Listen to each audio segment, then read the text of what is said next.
नमस्कार दोस्तों, हमारे YouTube चैनल पर एक बार फिर आपका स्वागत है। आज हम बात करेंगे पर्यावरण अध्ययन के प्रैक्टिस सेट 6 के बारे में। इसके पहले हम 5 प्रैक्टिस सेट सॉल्व कर चुके हैं। प्रत्येक सेट में 30 इंपॉर्टेंट प्रश्नों पर बात करते हैं जिनके एग्जाम में आने की बिल्कुल संभावना है।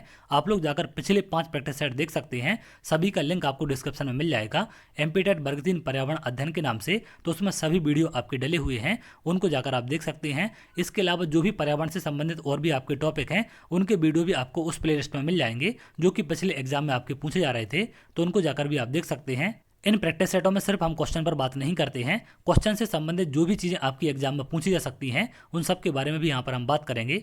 मेरे साथ साथ आप भी टेस्ट को लगाएंगे। 30 में से कितने क्वेश्चन आपके सही होते हैं आप कमेंट में जरूर बताएं। आज का प्रैक्टिस सेट स्टार्ट करने के पहले आप लोग के लिए एक जरूरी सूचना है। बहुत सारे अभ्यर्थी टेस्ट सीरीज परचेस करने में गलती कर रहे हैं। अब आप लोग क्या गलती कर रहे हैं, जैसा कि आप जानते हैं संदीपनी एकेडमी हटा के नाम से एप्लीकेशन लॉन्च हो चुका है। प्ले स्टोर पर आपको मिल जाएगा। वहां पर एमपीटेट वर्ग 3 पात्रता परीक्षा 2024 की टेस्ट सीरीज लॉन्च हो चुकी है, जिसका चार्ज मैंने 299 रुपये रखा था। लेकिन पहले 50 लोगों के लिए फ्लैट 50% डिस्काउंट चल रहा है। मात्र 149 रुपये में आप इसे परचेस कर पाएंगे। लेकिन बहुत सारे अभ्यर्थी यहाँ पर क्या गलती कर रहे हैं, यहाँ पर कूपन कोड जो मैंने आपको दिया है फर्स्ट 50, लेकिन अभ्यर्थी इस कोड को अप्लाई नहीं कर रहे हैं। बिना कोड अप्लाई किए टेस्ट सीरीज परचेस कर रहे हैं, जिससे उनको 300 रुपये यहाँ पर पे करना पड़ रहा है। आप लोग को फर्स्ट 50 कोड अप्लाई करना है, जिससे आपको 300 रुपये पे ना करना पड़े। मात्र 149 रुपये में आप टेस्ट सीरीज परचेस कर पाएँ, तो ये गलती आप ना करें। फर्स्ट 50 कोड अप्लाई जरूर करें। एप्लीकेशन पर भी आपको कूपन कोड मिल जाएगा। तो जैसे आप लोग बाय नाउ पर क्लिक करते हैं, वहां पर एक ऐड कूपन का आपको ऑप्शन आएगा। वहां पर आप फर्स्ट 50 कोड अप्लाई करेंगे तो आपको फ्लैट 50% डिस्काउंट मिल जाएगा। लिमिटेड लोगों के लिए 149 रुपये में टेस्ट सीरीज है। इसके बाद इसका चार्ज आगे बढ़ सकता है, तो अभी आप लोग इसे परचेस कर सकते हैं। एप्लीकेशन का लिंक आपको डिस्क्रिप्शन में मिल जाएगा। यहाँ पर संदीपनी एकेडमी हटा के नाम से जो यूट्यूब चैनल है उसी नाम से एप्लीकेशन लॉन्च की गई है, तो उसे आप प्ले स्टोर पर सर्च कर सकते हैं और वहां से उसे डाउनलोड आप जरूर करें। टेस्ट सीरीज के साथ साथ और भी नई नई चीज़ें आपको वहां पर देखने मिलेंगी।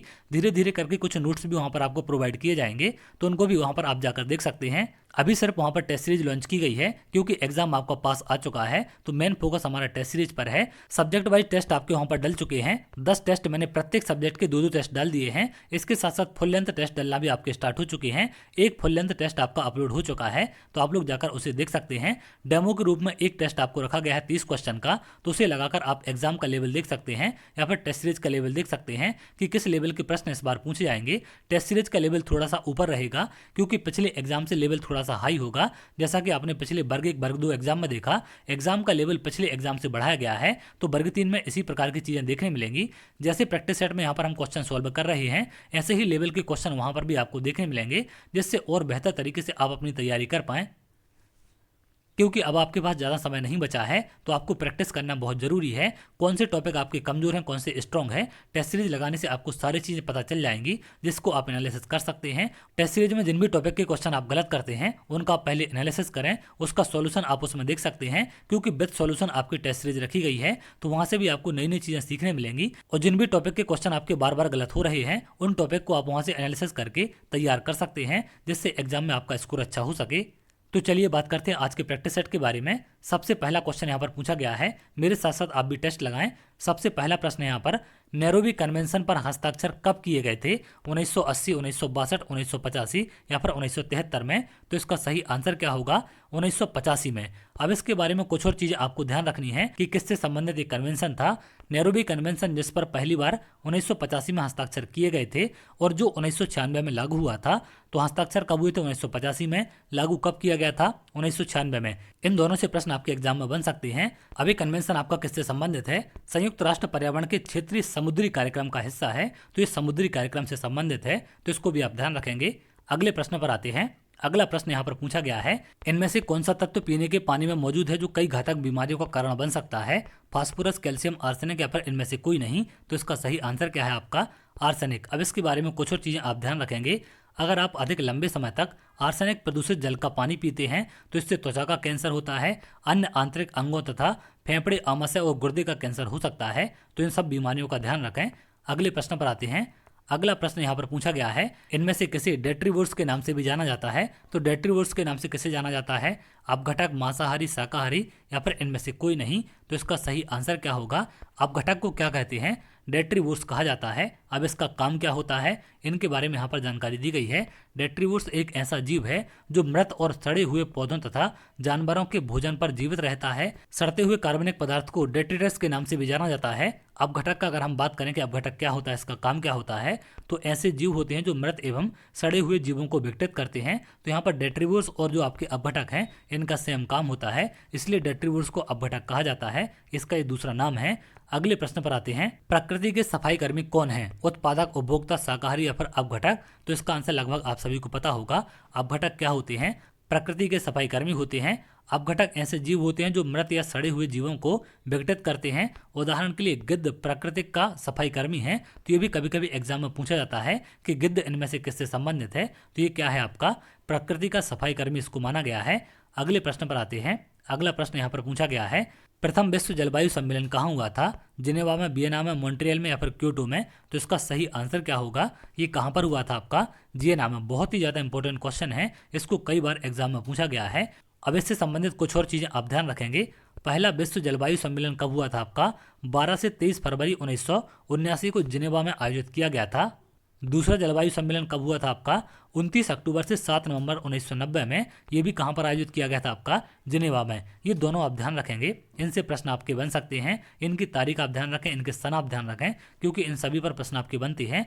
अगला प्रश्न यहाँ पर पूछा गया है, भारत का पहला जैवमंडल आरक्षित क्षेत्र है नीलगिरी, सिमलीपाल, नंदा देवी या फिर सुंदरवन? तो इसका सही आंसर क्या है? नीलगिरी क्या है आपका? सबसे पहला जैवमंडल आरक्षित क्षेत्र है। अब इसके बारे में कुछ और चीज़ें आप ध्यान रखेंगे। नीलगिरी जैवमंडल आरक्षित क्षेत्र भारत का पहला और सबसे पुराना जैवमंडल आरक्षित क्षेत्र है, जिसे वर्ष 1986 में स्थापित किया गया था। तो सबसे पुराना भी है और सबसे पहला भी है। 1986 में इसे स्थापित किया गया था। अगले प्रश्न पर आते हैं। अगला प्रश्न यहाँ पर पूछा गया है, एगमार्क का संबंध है। एगमार्क का संबंध किससे होता है? पैकेजिंग से, संसाधन से, गुणवत्ता से या फिर उत्पादन से? तो इसका संबंध किससे होता है आपका? गुणवत्ता से। अभी किसकी गुणवत्ता से इसका संबंध है?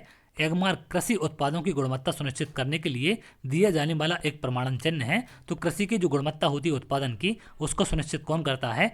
एगमार्क। अगले प्रश्न पर आते हैं। अगला प्रश्न यहाँ पर पूछा गया है, अंतर्राष्ट्रीय ओजोन दिवस मनाया जाता है। तो अंतर्राष्ट्रीय ओजोन दिवस आपका कब मनाया जाता है? 16 सितंबर, 7 दिसंबर, 30 मार्च या फिर 22 अप्रैल? तो इसका सही आंसर क्या है? 16 सितंबर को इसको मनाया जाता है। इसका कारण क्या है या फिर क्यों इसे मनाया गया है? अंतर्राष्ट्रीय ओजोन दिवस हर साल 16 सितंबर को मनाया जाता है। 16 सितंबर 1987 को ओजोन परत को नष्ट करने वाले पदार्थों पर मॉन्ट्रियल प्रोटोकॉल पर हस्ताक्षर हुए थे। इसी की याद में इसे मनाया गया है, क्योंकि जो ओजोन परत को नष्ट करने वाले पदार्थ हैं, उन पर एक मॉन्ट्रियल प्रोटोकॉल बना था, जिस पर हस्ताक्षर आपके कब हुए थे? 16 सितंबर 1987 को। तो यहाँ पर प्रश्न आपका ऐसा बनता है कि मॉन्ट्रियल प्रोटोकॉल किससे संबंधित है? तो ये किससे संबंधित है आपका? ओजोन परत के संरक्षण से। 16 सितंबर 1987 को इसे लागू किया गया था। 1994 में संयुक्त राष्ट्र महासभा ने 16 सितंबर को ओजोन परत के संरक्षण के लिए अंतर्राष्ट्रीय दिवस घोषित किया था। तो कब घोषित किया गया? 1994 में। किसने किया था? संयुक्त राष्ट्र महासभा ने। तो ये सारी चीज़ आपको यहाँ पर ध्यान रखनी है। अगले प्रश्न पर आते हैं।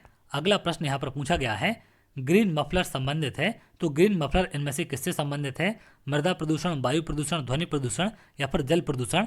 तो इसका सही आंसर क्या है आपका? ध्वनि प्रदूषण से ये संबंधित है। ग्रीन मफलर ध्वनि प्रदूषण को नियंत्रित करने के लिए अपनाया जाने वाला एक उपाय है, जिसमें हरे पौधे लगाए जाते हैं। अगले प्रश्न पर आते हैं। अगला प्रश्न यहाँ पर पूछा गया है, किसी नदी के प्रदूषण के स्तर की माप की जाती है? एटीपी से, एसटीपी से, बीओडी से या फिर इनमें से कोई नहीं? तो इसका सही आंसर क्या होगा? बीओडी के माध्यम से इसकी जांच की जाती है। अब बीओडी आपका क्या होता है, एटीपी आपका क्या होता है? यहाँ पर इनके फुल फॉर्म आपको दिए गए हैं। बीओडी क्या होता है आपका? Biochemical oxygen demand. तो ऑक्सीजन की मात्रा पानी में देखी जाती है, उससे उसकी शुद्धता का अंदाजा लगता है। अगर हम बात करें एटीपी के फुल फॉर्म की, तो एडेनोसिन ट्राइफॉस्फेट इसका फुल फॉर्म होता है। कोशिकाओं में ऊर्जा का भंडारण और स्थानांतरण करना इसका काम है। एसटीपी की अगर हम बात करें तो स्टैंडर्ड टेम्परेचर एंड प्रेशर इसका फुल फॉर्म है। तो इनके फुल फॉर्म भी आप ध्यान रखेंगे, इन पर भी प्रश्न आपके बन जाते हैं। प्रश्न पर आते हैं। अगला प्रश्न यहाँ पर पूछा गया है, निम्नलिखित में से पराबैंगनी किरणों में से कौन सा सबसे अधिक हानिकारक है? यूवीए, यूवीबी, यूवीसी या फिर इनमें से कोई नहीं? तो यूवीसी क्या होता है आपका? सबसे ज़्यादा हानिकारक है। यहाँ पर अगर आप देखें, यूवीसी विकिरण यूवी विकिरण का सबसे हानिकारक प्रकार है, लेकिन पृथ्वी का वायुमंडल इसे सतह तक आने से रोकता है। तो ये पृथ्वी के वायुमंडल तक नहीं आ पाती हैं, क्योंकि इसे वायुमंडल रोक लेता है। अगले प्रश्न पर आते हैं। अगला प्रश्न यहाँ पर पूछा गया है, कटीली झाड़ियाँ पाई जाती हैं, गर्म तथा आर्द्र विषुवतीय जलवायु, गर्म तथा शुष्क मरुस्थलीय जलवायु, शीतल ध्रुवीय जलवायु में इनमें से कोई नहीं। तो इसका सही आंसर क्या होगा, ये कहाँ पर आपकी पाई जाती हैं, गर्म तथा शुष्क मरुस्थलीय जलवायु में। अब यहाँ पर कुछ और चीज़ें आपको ध्यान रखनी है। 250 से 500 मिलीमीटर या फिर 50 से 70 सेंटीमीटर से कम मौसमी वर्षा के साथ गर्म और शुष्क मरुस्थलीय जलवायु में कांटेदार झाड़ियां पाई जाती हैं। इस प्रकार की वनस्पति भारत के उत्तर पश्चिमी भाग में पाई जाती हैं। अगले प्रश्न पर आते हैं। अगला प्रश्न यहाँ पर पूछा गया है, निम्नलिखित में से किस राज्य में मैंग्रोव वन का सबसे अधिक क्षेत्र है, राजस्थान, उत्तर प्रदेश, सिक्किम या फिर पश्चिम बंगाल। तो इसका सही आंसर क्या है आपका, पश्चिम बंगाल में सबसे ज़्यादा आपके मैंग्रोव वन पाए जाते हैं। अब इनका कारण क्या है, कितने परसेंट वहाँ पर पाए जाते हैं। पश्चिम बंगाल में भारत के कुल मैंग्रोव वनों का 42.45% हिस्सा है। पश्चिम बंगाल में स्थित सुंदरबन दुनिया का सबसे बड़ा मैंग्रोव वन है। तो सुंदरबन क्या है आपका, मैंग्रोव वन का सबसे बड़ा दुनिया में है। तो इसको भी आप ध्यान रखेंगे, इस पर भी प्रश्न आपके बनते हैं। अगले प्रश्न पर आते हैं। अगला प्रश्न यहाँ पर पूछा गया है, पृथ्वी का सबसे शुष्क स्थान कौन सा देश है, केन्या, चिली, कांगो या फिर लीबिया। तो इसका सही आंसर क्या होगा, चिली क्या है आपका पृथ्वी पर सबसे शुष्क माना गया है। अब यहाँ पर कुछ और चीज़ें आप ध्यान रखें। पृथ्वी का सबसे शुष्क स्थान चिली देश है, अटाकामा मरुस्थल में स्थित है। यह स्थान मारिया एलेना साउथ के नाम से जाना जाता है, इसका नाम ध्यान रखेंगे आप। भारत का सबसे शुष्क स्थान क्या है, जैसलमेर को माना गया है। तो इस पर भी प्रश्न आपका बन सकता है। अगले प्रश्न पर आते हैं।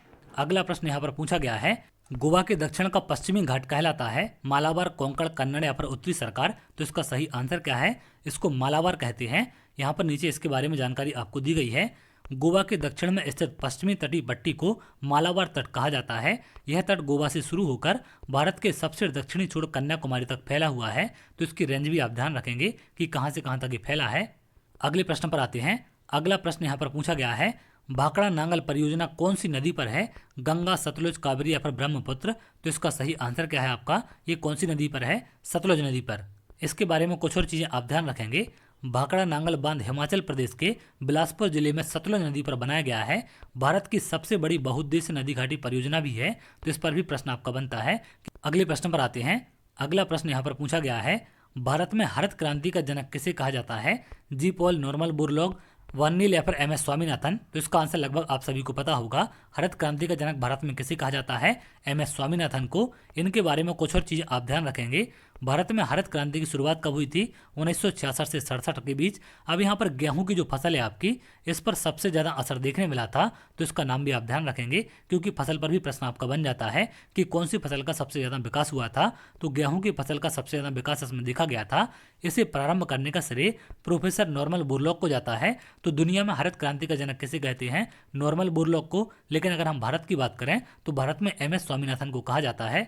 अगले प्रश्न पर आते हैं। अगला प्रश्न यहाँ पर पूछा गया है, पृथ्वी से भेजी जाने वाली रेडियो तरंगें वायुमंडल की किस परत द्वारा पृथ्वी पर वापस लौट आती हैं, मध्य मंडल, समताप मंडल, क्षोभ मंडल या फिर आयन मंडल। तो इसका सही आंसर क्या है, ये कहाँ से लौट कर आ जाती हैं आपकी, आयन मंडल से। आयन मंडल के बारे में कुछ और चीज़ें आप ध्यान रखेंगे। आयन मंडल में मौजूद सौर विकिरण से आयनों का निर्माण करती हैं, जिसमें विद्युत आवेश होता है। आयन मंडल को थर्मोस्फीयर के नाम से भी जाना जाता है। तो थर्मोस्फीयर क्या कहलाता है आपका, आयन मंडल। तो इसका भी आप नाम ध्यान रखेंगे। अगले प्रश्न पर आते हैं। अगला प्रश्न यहाँ पर पूछा गया है, ग्रेनाइट किस प्रकार की सेल है, कायांतरित, अवसादी, आग्नेय या फिर हेलाइट। उसका सही आंसर क्या होगा, ग्रेनाइट कैसी सेल है आपकी, आग्नेय टाइप की सेल होती है। इसके बारे में कुछ और चीज़ें आप ध्यान रखें। आग्नेय चट्टानें पिघले हुए मैग्मा या लावा से बनती हैं, जो ठंडा होकर क्रिस्टलीकृत हो जाती हैं। आग्नेय चट्टानों के कुछ उदाहरण यहाँ पर आपको दिए गए हैं, ग्रेनाइट, बेसाल्ट, ग्रेवोर, ये तमाम नाम यहाँ पर दिए गए हैं। इनके नाम आप ध्यान रखें। ये सारे क्या कहलाते हैं आपके, आग्नेय चट्टानों के उदाहरण हैं। अगले प्रश्न पर आते हैं। अगला प्रश्न यहाँ पर पूछा गया है, दक्षिणी गोलार्ध का सबसे लंबा दिन किस दिन में होता है, किस दिन होता है आपका, 21 मार्च, 21 जून, 23 सितंबर या फिर 22 दिसंबर। तो इसका सही आंसर क्या होगा, ये होता है आपका 22 दिसंबर को। अब यहाँ पर इसके बारे में कुछ और चीज़ें आपको दी गई हैं, जिनको आप ध्यान रखेंगे। दक्षिणी गोलार्ध में सबसे लंबा दिन 22 दिसंबर को होता है। इस दिन को शीतकालीन संक्रांति कहते हैं। इस दिन सूर्य की किरणें मकर रेखा पर लंबवत पड़ती हैं। अगर हम बात करें उत्तरी गोलार्ध में, तो उत्तरी गोलार्ध में सबसे लंबा दिन आपका 21 जून को होता है। इसे ग्रीष्म संक्रांति कहा जाता है। इस दिन सूर्य की किरणें कर्क रेखा पर लंबवत पड़ती हैं। तो दक्षिणी गोलार्ध में कब पड़ती हैं आपकी, मकर रेखा पर 22 दिसंबर को, लेकिन उत्तरी गोलार्ध में कर्क रेखा पर आपकी 21 जून को पड़ती हैं। अगले प्रश्न पर आते हैं। अगला प्रश्न यहाँ पर पूछा गया है, पर्यावरण का नोबेल पुरस्कार कौन सा है? गोल्डन बियर पुरस्कार, गोल्डमैन पर्यावरण पुरस्कार, गोल्डन ग्लोब पुरस्कार या फिर गोल्डन पाम्स पुरस्कार? तो इसका सही आंसर क्या है आपका? गोल्डन पर्यावरण पुरस्कार क्या है? इसे पर्यावरण का नोबेल पुरस्कार कहा जाता है। इसके बारे में कुछ और चीजें आप ध्यान रखेंगे। यह पुरस्कार गोल्डमैन पर्यावरण फाउंडेशन द्वारा दिया जाता है, जिसका मुख्यालय सैन फ्रांसिस्को कैलिफोर्निया में है। इस पुरस्कार को अक्सर ग्रीन नोबेल के नाम से जाना जाता है। तो ये क्या कहलाता है आपका?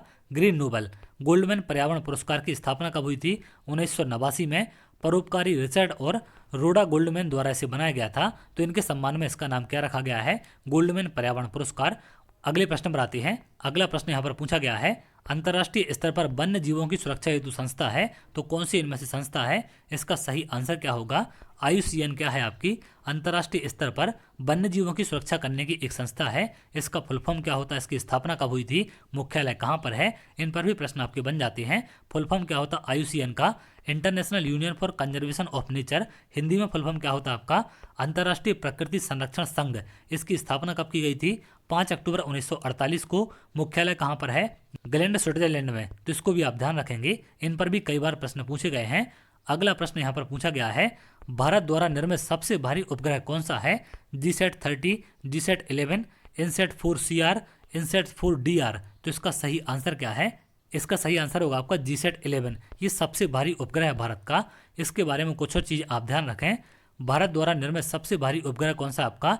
GSAT-11 है। इसका वजन कितना है? 5,854 किलोग्राम इसका वजन था। इसे 5 दिसंबर 2018 को एरियन 5 VA246 रॉकेट से फ्रांस के गयाना अंतरिक्ष केंद्र से लॉन्च किया गया था। तो तारीख आप ध्यान रखेंगे, 5 दिसंबर 2018 को लॉन्च किया गया। रॉकेट का नाम भी आप ध्यान रख सकते हैं। इस पर भी प्रश्न कई बार पूछे जाते हैं। अगला प्रश्न यहाँ पर पूछा गया है, भारत का पहला उपग्रह कौन सा है जिसका उपयोग विशेष रूप से शैक्षणिक उद्देश्य के लिए किया गया है? एडुसेट, निसार, INSAT-4CR या फिर इनमें से कोई नहीं? तो इसका सही आंसर क्या है? एडुसेट का प्रयोग किया गया था। अब इसके बारे में कुछ और चीज आप ध्यान रखेंगे। भारत का पहला शैक्षणिक उपग्रह GSAT-3 है, जिसे एडुसेट के नाम से भी जाना जाता है। तो यहाँ पर GSAT-3 भी ऑप्शन में आपका हो सकता है, क्योंकि इसे ही क्या कहते हैं? एडुसेट कहा जाता है। इसे भारतीय अंतरिक्ष अनुसंधान संगठन इसरो ने 20 सितंबर 2004 को लॉन्च किया था। यह उपग्रह पाठशाला स्तर से लेकर उच्च शिक्षा तक सुदूरी शिक्षा के लिए बनाया गया था। तो कब लॉन्च किया गया? 20 सितंबर 2004 को। इसका नाम आप ध्यान रखेंगे, GSAT-3 भी से बोला जाता है और एडुसेट भी, दोनों इसके नाम हैं। अगले प्रश्न पर आते हैं। अगला प्रश्न यहाँ पर पूछा गया है, चंद्रयान 3 मिशन के निर्देशक कौन है? वीर मुथुवेल, N विनीता, ऋतु करिधाल या फिर के सिवान? तो इसका सही आंसर क्या है? इसके निर्देशक कौन थे? ऋतु करिधाल। इनके बारे में कुछ और चीजें आप ध्यान रखेंगे, जिनसे इस बार के एग्जाम में प्रश्न बनने की संभावना है। ऋतु करिधाल वरिष्ठ वैज्ञानिक हैं, जिन्हें रॉकेट वुमेन ऑफ इंडिया के नाम से जाना जाता है। तो ऐसा प्रश्न आपका बन सकता है कि भारत में रॉकेट वुमेन ऑफ इंडिया किसे कहते हैं? तो किसे कहते हैं? ऋतु करिधाल को। इन्होंने अन्य वैज्ञानिकों के साथ मिलकर चंद्रयान 3 मिशन का सफलतापूर्वक नेतृत्व किया था। अगले प्रश्न पर आते हैं। अगला प्रश्न यहाँ पर पूछा गया है, मानव गतिविधियों से परिवर्तित पर्यावरण कहलाता है नैसर्गिक पर्यावरण, एंथ्रोपोजेनिक पर्यावरण, शहरी पर्यावरण, आधुनिक पर्यावरण? तो इसका सही आंसर क्या होगा? एंथ्रोपोजेनिक पर्यावरण इसको कहते हैं, जो कि मानव गतिविधियों से आपका प्रभावित होता है। मानव गतिविधियों के कारण पर्यावरण में होने वाले बदलाव को मानवजनित पर्यावरण परिवर्तन कहा जाता है, जिसे एंथ्रोपोजेनिक पर्यावरण भी कहते हैं। तो इसका नाम आप ध्यान रखेंगे। अगले प्रश्न पर आते हैं। अगला प्रश्न यहाँ पर पूछा गया है, सबसे अधिक स्थिर पारिस्थितिकी तंत्र कौन सा है? महासागर, वन, पर्वतीय या फिर मरुस्थलीय? तो इसमें से सही आंसर क्या होगा? महासागर आपके क्या हैं? सबसे ज्यादा स्थिर पारिस्थितिकी तंत्र हैं। इसके बारे में एक चीज और आपको ध्यान रखनी है, दुनिया का सबसे बड़ा पारिस्थितिकी तंत्र क्या है आपका? महासागर है। तो सबसे बड़ा पारिस्थितिकी तंत्र भी महासागर है और सबसे स्थिर भी आपका क्या है? महासागर है। तो दोनों टाइप के प्रश्न यहाँ पर आपके बन जाते हैं। अगले प्रश्न पर आते हैं। अगला प्रश्न पूछा गया है, खाद्य श्रृंखला से अभिप्राय है भूगर्भ से धरातल की ओर की ऊर्जा अंतरण, निम्न अक्षांश से उच्च अक्षांश की ओर ऊर्जा अंतरण, एक जीव से दूसरे को ऊर्जा अंतरण, नदी द्वारा भूमि के जीवों से सागरीय जीवों को ऊर्जा अंतरण? तो इसका सही आंसर क्या होगा आपका? एक जीव से दूसरे जीव को ऊर्जा का अंतरण क्या कहलाता है आपका? खाद्य श्रृंखला कहलाता है। इसके बारे में कुछ और चीजें आप ध्यान रखेंगे। खाद्य श्रृंखला का मतलब है जीवों का एक रेखीय क्रम, जिसके जरिए ऊर्जा और पोषक तत्व एक जीव से दूसरे जीव में जाते हैं। तो इसका सी वाला आंसर आपका सही होगा। अगले प्रश्न पर आते हैं। अगला प्रश्न यहाँ पर पूछा गया है, दो भिन्न समुदायों के बीच संक्रमण क्षेत्र कहलाता है इकोटाइप, एकेड, इकोस्फीयर या फिर इकोटोन? तो ये बहुत ही ज्यादा इंपॉर्टेंट क्वेश्चन है आपका, कई बार इसे एग्जाम में पूछा गया है। इसको क्या कहते हैं हम? इकोटोन कहलाता है। अब इसके बारे में कुछ और चीज़ आप ध्यान रखेंगे। इकोटोन के उदाहरण यहाँ पर आप देख सकते हैं। मैनग्रोव वन समुद्री और स्थलीय पारिस्थितिकी तंत्र के बीच पाया जाता है। तो मैनग्रोव वन क्या है, आपका इकोटोन का उदाहरण है, जो कि समुद्री और स्थलीय पारिस्थितिकी तंत्र के बीच होता है। जैसे अगर हम घास के मैदान की बात करें तो ये जंगल और रेगिस्तान के बीच पाए जाते हैं। तो ये भी क्या है, आपके इकोटोन के उदाहरण है। मोहाना की बात करें तो ये ताजे पानी और खारे पानी के बीच पाए जाते हैं। तो इनको भी क्या कहते हैं, इकोटोन कहा जाता है। अगले प्रश्न पर आते हैं। अगला और लास्ट प्रश्न यहाँ पर पूछा गया है, नोबल गैसों में से वह गैस जो वायु में नहीं पाई जाती है, कौन सी गैस इनमें से वायु में नहीं पाई जाती? आर्गन, रेडॉन, नियोन या फिर क्रिप्टॉन? तो इसका सही आंसर क्या होगा? कौन सी नहीं पाई जाती? आपकी रेडॉन वायुमंडल में नहीं पाई जाती है। अब इसके बारे में कुछ और चीज़ आपको ध्यान रखनी है। नोबल गैस कौन कौन सी होती हैं आपकी? Helium, neon, argon, krypton, xenon और रेडॉन।